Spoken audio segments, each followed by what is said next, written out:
우리 다 함께 좌우 옆 사람을 보시면서 함께 인사하도록 할 텐데요.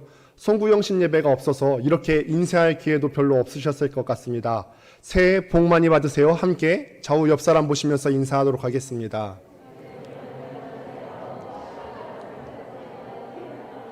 새해 복 많이 받으십시오.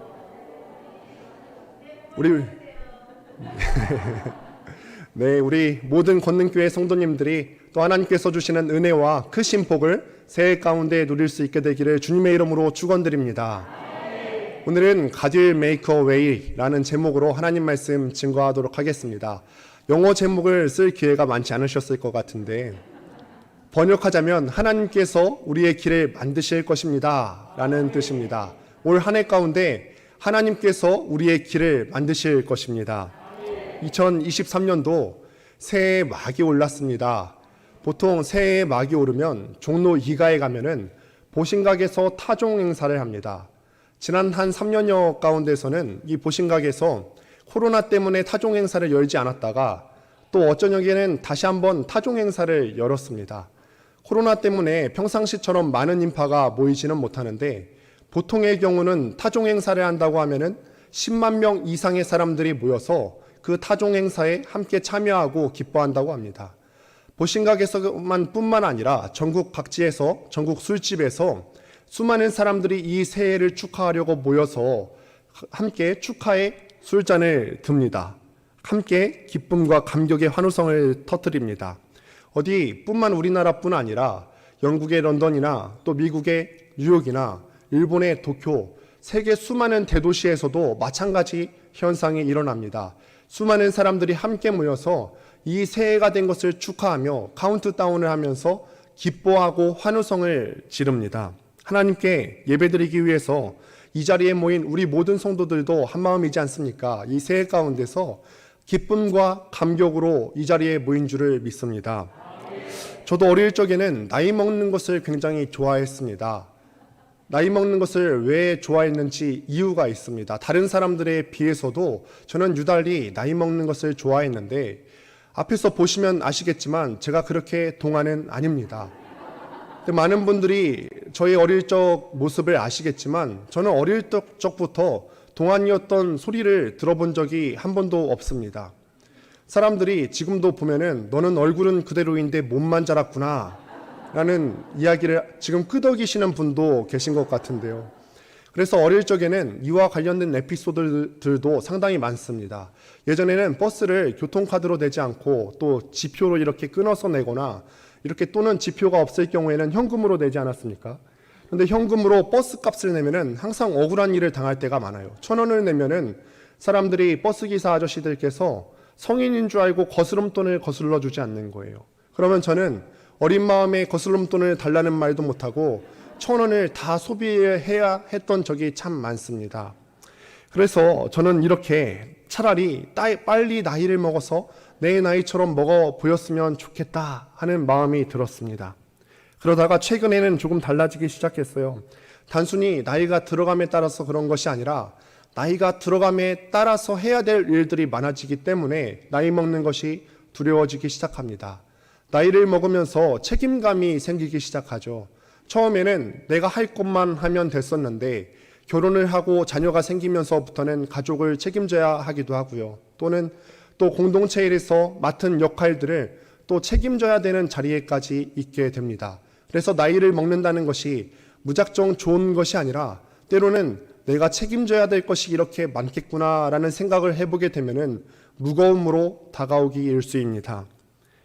그럼에도 불구하고 대다수의 많은 사람들은 이맘때쯤 되면은 새해가 되는 것을 굉장히 좋아하고 즐거워합니다. 심지어는 코로나가 닥치고 몇 년이 지난 이 시간 여전히 낙관적이지 않은 이 상황 가운데서도 사람들은 새해를 즐거워하고 기뻐합니다.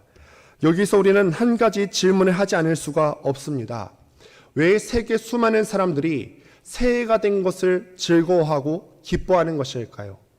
왜 이맘때쯤 되면은 많은 사람들이 모여서 이 새해가 된 것이 뭐라고 기뻐하고 즐거워하고 함께 모임을 갖는 것일까요? 한번 생각해 보신 적이 있으십니까? 왜 우리들은 새해가 되면은 아무 이유도 생각해 보지도 않은 채 이 새해가 된 것을 기뻐하는 것일까? 사실 우리가 생각해 보면은 매해 우리가 기쁨과 감격 속에서 맞았던 이 새해가 진정한 의미에서의 새해였던 적이 있으십니까? 진정한 의미에서 우리가 새해를 맞아보신 적이 있으십니까? 이와 관련해서 전도서 기자가 이렇게 이야기를 하고 있는데, 전도서 1장 9절부터 10절이 이렇게 증언을 합니다. 함께 한 목소리로 읽도록 하겠습니다. 시작.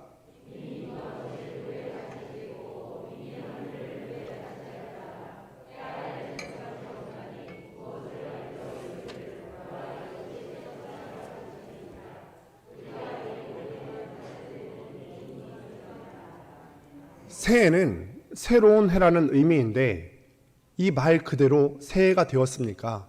새해가 되었다고 해서 우리 주위 사람들이 전부 다 새로운 사람들로 바뀌고, 또 우리가 해왔던 일들과는 전혀 다른 새로운 일들을 하게 되는 것이 새해입니까? 그렇지 않죠. 우리는 말만 새해일 뿐, 지금까지 우리와 관계를 맺어왔던 그 사람들과 여전히 동일한 관계를 맺고 있고, 또 지금까지 해왔던 일들, 어제까지 해왔던 일들, 그러니까 작년까지 해왔던 일들을 우리는 동일하게 해오게 됩니다. 해 아래 무슨 새 것이 있겠느냐는 말입니다. 이 세상에 많은 사람들이 말하고 기대하는 이 새해라는 것은 없다는 사실을 이미 오래전 세대전부터 알고 있었다는 사실입니다. 그럼에도 불구하고 왜 이맘때쯤 되면은 사람들은 달력을 교체하는 것을 마치 새해가 온 것처럼, 새해 날이 도래하는 것처럼 착각하고 오해하고 살아가고 있는 것일까요? 한 해를 맞으면은 우리의 수명이 길어지는 것일까요? 그렇지 않습니다. 오히려 반대입니다. 우리가 또다시 새로운 한 해를 맞았다고 하는 것은 우리의 생명이 늘어나는 것이 아니라 우리의 생명이 단축되었음을 의미하는 것입니다. 인간의 수명은 절대로 천년, 만년 지속되지가 않지요. 고작 몇십 년에 불과할 뿐입니다. 그 짧고 짧은 인생 가운데서 우리의 수명이 늘어나는 것이 아니라 한 해 단축되었다면은 이것은 우리가 아쉬워할 일이지 기뻐할 일은 아니지 않습니까? 그런데도 전 세계 수많은 사람들이 모여서 영문도 알지 못한 채 까닭도 없이 그저 해마다 이맘때쯤 되면은 새해를 기뻐하기만 합니다. 그래서 이유도 알지 못한 채 이 새해를 기뻐하기 때문에 새해를 맞은 지 며칠 지나지 않아서 이 기대감과 환호성은 며칠 지나지 않아 지난 허탈감으로 남게 되게 됩니다. 새해가 진정한 의미에서 새해일 수 있는 경우는 단 한 가지 경우에서밖에 없습니다. 그것은 하나님과의 바른 관계 속에서 새해를 맞는 것입니다. 새 것은, 새로운 것이라고 하는 것은 분수처럼 땅에서 솟아나는 것도 아니고 옆에서 없던 것이 불현듯 생겨나는 것이 아닙니다.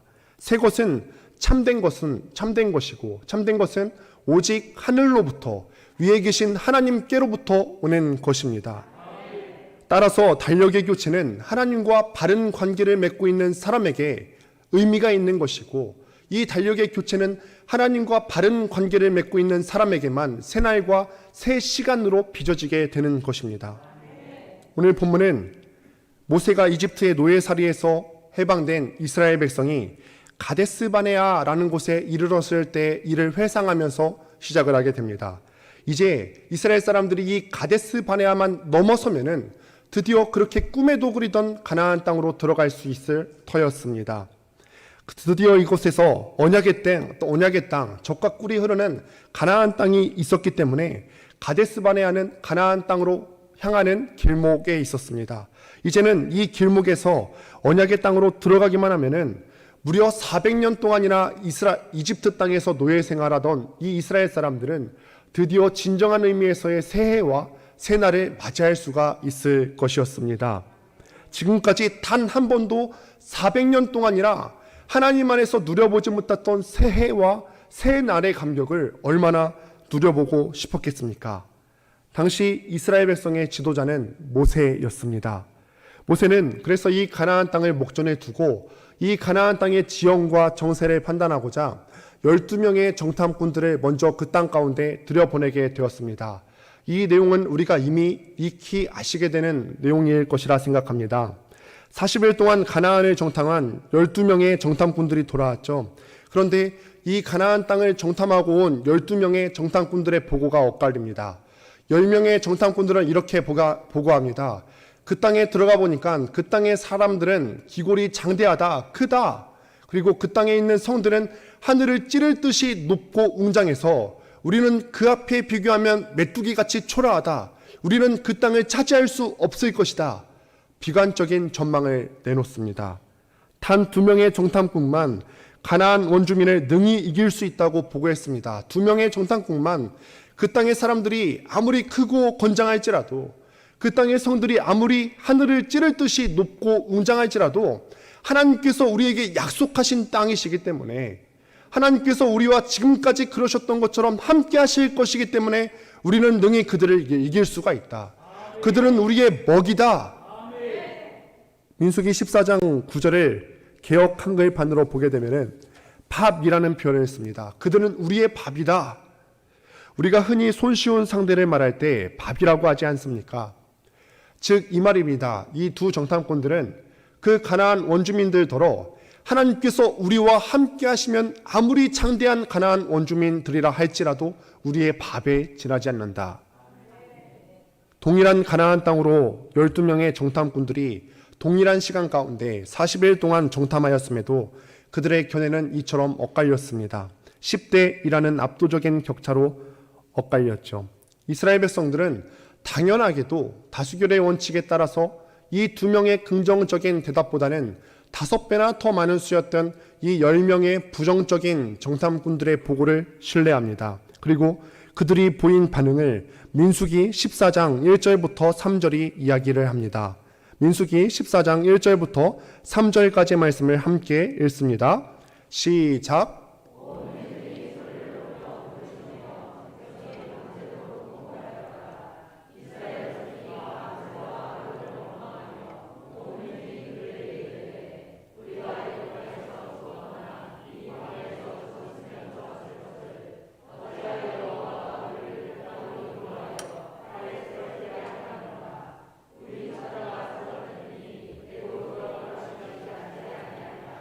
이 이스라엘 사람들, 그러니까 부정적인 정탐꾼들의 반응을 듣고서 이 이스라엘 사람들의 보였던 반응을 몇 가지 단어로 정리하자면 절망, 낙담, 자포자기, 회복불능의 자기 패배감이었습니다.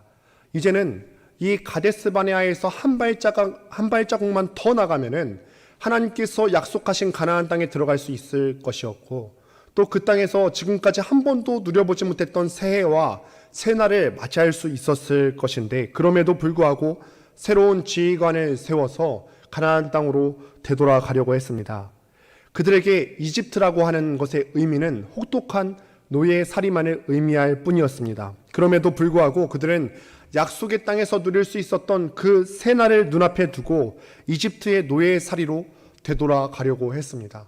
그들 앞에 갑자기 가나안 사람들이, 그 기골이 장대하다는 가나안 사람들이 갑자기 쳐들어왔기 때문이 아니었습니다. 그들 앞에 갑자기 그들의 목숨을 위협하는 어떤 위험한 상황이 발생했기 때문에 그들이 이런 반응을 보인 것이 아니었습니다.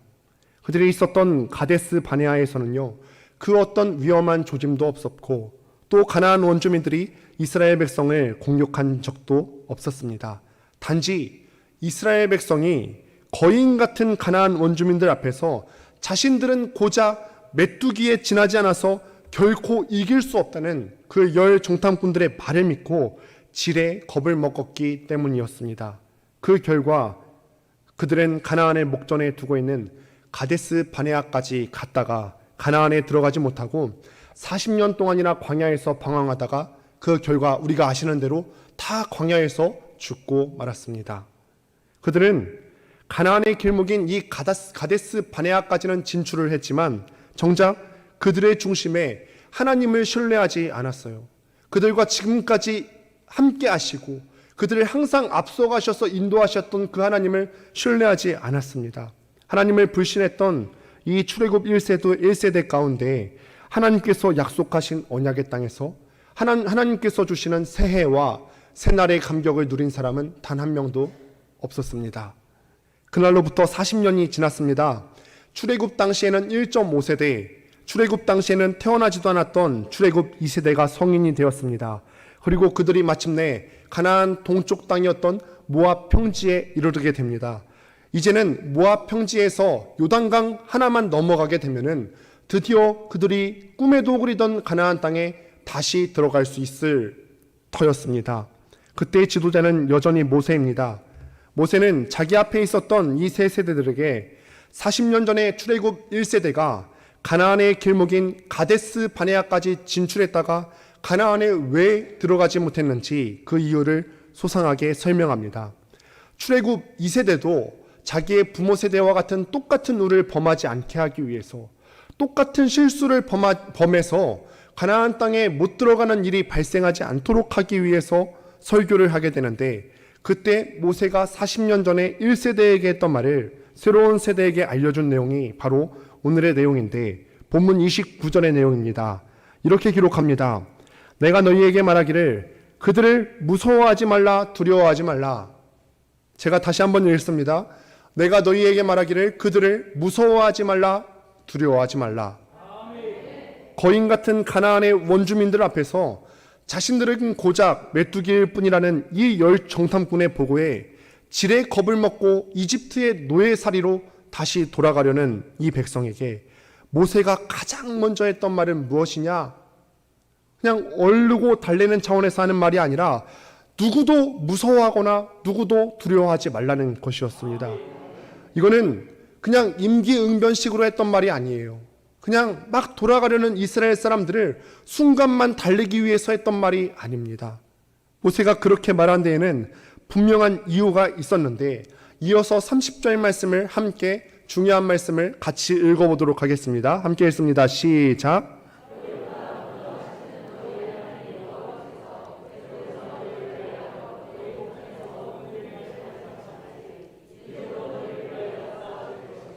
너희보다 먼저 가시는 너희의 하나님, 너희보다 먼저 가시는 너희의 하나님입니다.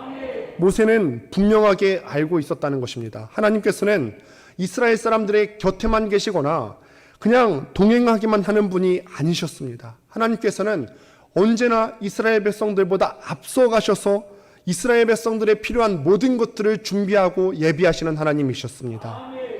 이스라엘 사람들이 보시게 되면 먼저 가나안 땅을 알아서 그 땅을 자신들의 목적지로 삼은 것은 아니었죠.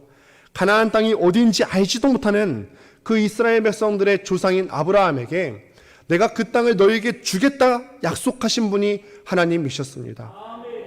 하나님께서는 가나안 땅의 그 원주민들이, 정탐꾼들이 정탐했던 대로 그 땅의 사람들이 장대하고 그 땅의 성이 하늘을 찌를 듯이 높고 웅장하다는 사실도 알고 계셨습니다. 그럼에도 하나님께서 이스라엘 백성들로 하여금 가나안 땅으로 향하게 하신 것은 이스라엘 사람들이 그 땅을 침략하다가 그 사람 손에 의해서 죽임을 당하게 하시려고 하신 것이 아닙니다. 그 이유는 무엇이냐면 가나안 역시도 하나님께서 창조하신 피조지로 하나님의 손바닥 안에 있었고, 하나님께서 이스라엘 백성에 앞서서 이스라엘 사람들보다 먼저 가시고 앞서 가시며 그들을 다 쓸어버리실 것이기 때문이었습니다. 본문 31절과 33절에 보면 이렇게 기록합니다. 광야에서도 너희가 당하였거니와 사람이 자기의 아들을 안는 것 같이 너희의 하나님 여호와께서 너희가 걸어온 길에서 너희를 안으사 이곳까지 이르게 하셨느니라 하나. 33절은 이렇게 기록합니다. 그는 너희보다 먼저 그 길을 가시며 장막 칠 곳을 찾으시고 밤에는 불로 낮에는 구름으로 너희가 갈 길을 지시하신 자이시니라. 이집트의 노예살이에서 해방된 그 이스라엘 사람들이 가데스 바네아, 가나안의 목전인 가데스 바네아까지 진출할 수 있었던 것은 이스라엘 사람들에게 잘 조직된 체계가 있어서 그런 것도 아니고, 이스라엘 사람들이 기골이 장대해서도 아니고, 이스라엘 사람들에게 수많은 부와 또 수많은 물질이 있어서 용병을 고용할 수 있었던 것도 아니고, 이스라엘 사람들보다 먼저 가셔서 그들을 책임져 주셨던 하나님이 계셨기 때문에, 하나님께서 그들의 앞길을 예비해 주셨기 때문에 1세대들도 가나안 땅의 목전인 가데스 바네아까지 진출할 수 있었던 것이었습니다. 하나님께서는 언제나 이스라엘 백성 앞에서 이스라엘 백성들보다 먼저 가시면서 장막 칠 곳이 어딘지도 먼저 알려주셨고, 그들에게 낮에는 구름 기둥으로 밤에는 불 기둥으로 이스라엘 백성이 가야 할 길까지 직접 세밀하게 지시해 주셨습니다. 그러나 32절을 보면은 이쯤 되면은 이스라엘 사람들이 하나님께서는 우리보다 앞서가셔서 우리의 길을 책임져 주시는 분이시구나. 그렇기 때문에 우리가 새로운 길, 새로운 시간을 경험한다 할지라도 하나님께서 우리와 함께 하시기 때문에 우리는 두려워할 것이 없다. 이런 반응을 보여야 할 것이 정상이건만 이렇게 32절에서 이야기합니다. 이 일에 너희가 너희의 하나님 여호와를 믿지 아니하였도다. 이 일에 너희가 너희의 하나님 여호와를 믿지 아니하였도다. 가나안 사람들이 거인처럼 크고 그들의 성이 아무리 웅장할지라도 이스라엘 백성들을 위해서 이들을 쓸어버리실 하나님을 믿지 못했습니다. 그래서 출애굽 1세대들은 하나님께서 허락하신 은혜의 새날과 새해를 영영 상실해 버리고 말았습니다. 이 말씀을 보면서 한편으로는 우리도 굉장히 무섭고 두려운 마음으로 이 말씀을 봤습니다. 우리도 우리의 본 모습을 돌아보면 이때 당시 이스라엘 사람들의 모습이 우리의 삶 가운데 있지는 않으신지요. 우리도 돌아보면은 하나님의 은혜 없이는 우리의 삶 가운데 된 것이 하나도 없지 않습니까? 그런데 마치 우리의 힘으로 된 것인 양 착각하며 살지 않으셨습니까? 우리의 힘으로 우리의 능력만에 의지해서 살다 보면은 때로는 우리는 실수할 수 있는 존재이기 때문에 새로운 시간과 새로운 장소에 가면은 늘 두려움이 있기 마련입니다. 혹시 23년도를 맞이하면서 우리 가운데 우리의 길을 예비하셨던 그 하나님에 대한 신뢰에는 온데간데 없이 2023년도 첫날부터 두려움으로 새해를 묵은 해로 맞이하고 계시지는 않습니까? 이 말씀 가운데서 우리가 주목할 곳이 있습니다. 바로 모세가 사용한 너희라는 단어입니다. 너희. 40년 전에 가데스바네아에서 먼저 가시는 하나님을 믿지 않음으로써 가나안 땅에 들어갈 수 없었던 사람들은 지금 이 설교를 듣고 있었던 출애굽 1.5세대와 2세대들이 아니라 이들의 부모 세대였습니다. 그렇다면 출애굽 1.5세대와 2세대를 앞에 앉혀놓고 너희 부모들이 앞서가시는 하나님을 믿지 못했다. 너희 부모들이 앞서서 너희의 길을 예비하시는 하나님을 신뢰하지 못했다. 라고 말했어야만 합니다.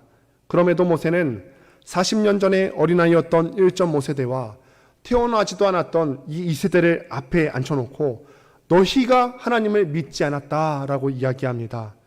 새 세대인 너희도 먼저 가시는 하나님을 동일하게 믿지 않는다면 비록 너희가 가나안 목전까지 이르렀다 할지라도 가나안에 들어갈 수 없다는 사실을 그들의 심령 속에 각인시키기 위해서 그렇습니다. 그렇기 때문에 이 너희에는 우리도 포함이 됩니다. 우리 권능교회 성도들도 우리보다 앞서가셨던 그 하나님을 신뢰하지 않으신다면 가나안을 목전에 두고 가데스바네아에서 헤매었던 이스라엘 사람들처럼 우리도 그렇게 헤매게 될 것입니다. 그렇기 때문에 우리가 정신을 차리셔야 되죠. 우리보다 앞서가셨던 그 하나님을 신뢰하셔야 합니다. 그 말을 들은 1.5세대와 2세대는 먼저 가시는 하나님을 믿음으로 요단강을 건너서 가나안 땅으로 입성했습니다. 그리고 언약의 땅에서 그동안 그들이 한 번도 누려보지 못했던 진정한 의미에서의 새 해와 새 날을 누릴 수가 있었습니다. 이제 막 시작한 2023년도 여러분들께서는 어떤 것이 보이십니까? 2023년도 여전히 우리 앞에는 온갖 장애물들, 이를테면 가나안의 장대한 원주민들과 같은 장애물들, 가나안의 우뚝 솟은 그 성벽과 같은 장애물들이 우리 앞에 놓여 있습니다. 회복의 기미가 보이지 않는 경기 침체, 날로 심각해져가는 양극화 현상, 여전히 풀리지 않는 가족 간의 관계의 문제들, 그리고 여전히 나아지지 않는 가정 경제의 환경들, 그리고 옆나라 일본에서는 새롭게 군국주의를 부활시키려는 시도들이 있고 세계의 초강대국으로 부상한 중국 때문에 동북아의 정세는 나날이 불안해져 가고 있고 그에 반해서 우리의 정치 현실은 여전히 너무나 암울해져 가는 것들을 보게 됩니다. 그렇다고 우리가 3400년 전에 가데스바네아의 이스라엘 백성들처럼 지레 겁을 먹고 하나님보다 자기를 더 신봉하는 자기 노예가 되어서는 안 될 줄로 압니다. 그것이야말로 2023년들을 첫날 1월 1일부터 무근해로 전락시키는 지름길입니다. 하나님께서는 2023년들을 맞는 우리에게 오늘 본문을 통해서 분명하게 말씀하시기를 무서워하거나 두려워하지 말라, 무서워하거나 두려워하지 말라고 말씀하시고 계십니다. 하나님께서는 언제나 우리를 위해서 우리보다 앞서서 먼저 가셔서 우리의 모든 것들을 예비하시는 하나님이시기 때문에 그렇습니다. 하나님께서 언제나 우리 곁에 계셔서 우리와 동행하시기만 하신다면은 하나님께서는 시간과 공간의 지배 속에서 살아가는 우리와 다를 바가 없습니다. 그러나 하나님께서는 시간과 공간을 초월하시는 분이시기 때문에 언제나 우리보다 앞서 가셔서 먼저 가십니다. 그것은 하나님께서 고작 우리보다 한 발자국을 앞서 가신다는 뜻이 결코 아닙니다. 시간과 공간을 초월하시는 하나님께서는 우리가 가야 할 곳을 미리 가셔서 우리에게 필요한 것을 미리 예비해 두시고 우리를 기다리고 계신다는 의미입니다. 이것이 창세기 22장 14절에서 하나님을 여호와 이레 예비하시는 여호와라고 소개하는 이유입니다. 하나님께서는 우리가 가야 할 곳을 먼저 가셔서 우리에게 필요한 모든 것을 다 아시고 미리 예비해 주시는 하나님이시기 때문입니다. 또 사무엘상 7장 12절이 하나님을 에베네셀의 하나님이라고 소개를 하죠. 다시 말해서 여기까지 도우신 하나님이라고 부르는 까닭도 여기 있습니다. 우리가 언제든지 우리의 지난 날을 되돌아볼 때마다 하나님께서 나를 여기까지 도우셨다고 고백하지 않을 수 없는 것은 하나님께서 언제나 우리보다 먼저 가시면서 우리에게 필요한 모든 것을 책임져 주셨기 때문에 그렇습니다. 하나님께서 우리에게 또 한 해의 기회로 우리에게 2023년을 주셨다는 것은 하나님께서 온갖 장애물 투성이인 이 2023년도 속에 우리를 그냥 내버려 두셨음을 의미하지 않습니다. 먼저 가시는 하나님, 시간과 공간을 초월하시는 하나님께서 2023년도로 먼저 가셔서 우리에게 필요한 모든 것들을 다 예비해 두시고 마치 3400년 전에 이집트의 노예였던 이스라엘 백성을 언약의 땅 가나안 땅으로 초청하셨듯이 우리를 지금 2023년도로 초청하신 것입니다. 말씀을 맺습니다. 그러므로 우리가 올 한 해 동안 우리가 어떤 장애물을 맞든 두려워하거나 무서워할 필요가 없습니다. 우리가 23년도를 살아가면서 혹여나 어려운 일을 겪게 되실 수도 있을 텐데 어떤 장애물을 맡든 그것은 장애물이 아니라 하나님께서 우리 자신을 새롭게 빚어주시기 위한 은혜의 선물인 줄로 믿으시기를 바랍니다. 우리 모두 우리를 위해서 앞서가시고 먼저 가시는 하나님과 함께 2023년도로 용기 있게 진입하십시다. 어떤 상황을 맞든 1년 12달 365일을 우리를 위해서 우리보다 먼저 가시는 하나님의 말씀을 쫓아서 가십시다. 우리가 맞는 2023년은 우리보다 먼저 가시는 하나님에 의해서 늘 맞이했던 새해가 아니라 진정한 새해로 엮어질 것이고 진정한 새날로 엮어지게 될 것입니다.